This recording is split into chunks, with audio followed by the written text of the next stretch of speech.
Hello, আসসালামু আলাইকুম guys. আমি আয়মান ব্লগস থেকে আয়মানের আম্মু বলছি। কেমন আছেন সবাই?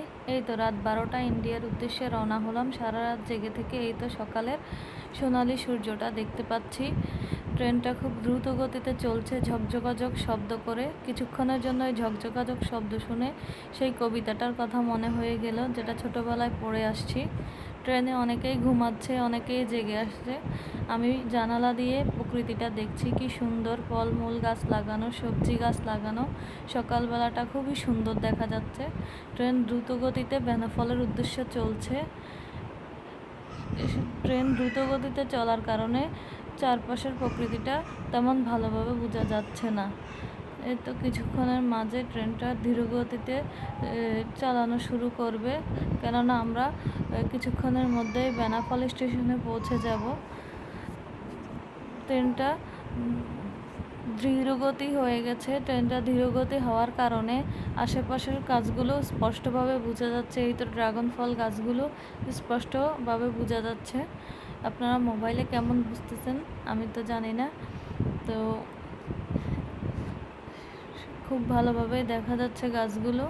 এই তো আমরা বেনাপোল স্টেশনে নেমে অটোতে করে এই বেনাপোল বর্ডারের কাছে যাচ্ছি। অনেকে ভ্যানে করে যাচ্ছে, আমার এই প্রথম দেখা ভ্যানে চড়া, আমি কখনো উঠি নাই।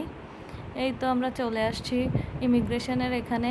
আমি তো ভাবছিলাম যে যেহেতু ইন্ডিয়ান ভিসা দিচ্ছে না, মনে হয় এত ভিড় হবে না, কিন্তু আমার ধারণা সম্পূর্ণই ভুল। এত বড় বড় লাইন, অনেক লম্বা, অনেক সময় ধরে দাঁড়িয়ে থাকতে হয়েছিল ইমিগ্রেশন শেষ করার জন্য।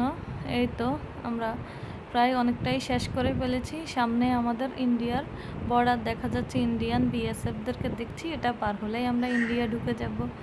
এই তো আয়মান ততক্ষণে ঘুম থেকে জেগে গিয়েছে। জেগে গিয়ে সে টেল করে তাকিয়ে আছে, দেখছে কি হচ্ছে। সারা রাত ট্রেনে ঘুমিয়ে ঘুমিয়ে আসছে, মাঝে মাঝে আবার জেগে খুব বিরক্ত হয়ে গিয়েছিল গরমে।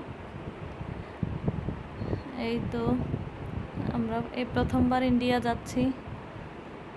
এখানে ইন্ডিয়ান সিল মারার পরে কাজ শেষ। এই তো অনেক দীর্ঘ একটা জার্নি, প্রায় 3-4 ঘন্টা জার্নি শেষ করে আমরা কলকাতায় মার্কুই স্ট্রিট একটি হোটেলে উঠলাম। হোটেলটি বেশ ভালোই ছিল। 1000 টাকা ভাড়া নিয়েছে আমাদের থেকে। হোটেলটিতে সব ব্যবস্থাই ছিল, যেহেতু আমাদের বাচ্চা আছে সেজন্য আমরা কিছু ফার্নিচার ছিল এমন হোটেল নিয়েছিলাম। এখানে মোটামুটি সবই ছিল। এই হোটেলটির ভাড়া নিয়েছিল 1000 টাকা। আলমারি, ড্রেসিং টেবিল, টিভি তো আমাদের বাবুর জন্য ভালো হয়েছে থাকাতে।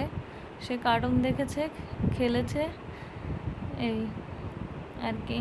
তো ফ্রেশ হয়ে এবার কলকাতা মার্কুই স্ট্রিট আরাফাত হোটেলে খেতে চলে গেলাম আমরা ফ্রেশ হয়ে। আজকের মতো এই পর্যন্তই, টাটা। পরের ভিডিওতে দেখতে পারবেন কোথায় কোথায় গিয়েছিলাম আমরা ঘুরতে।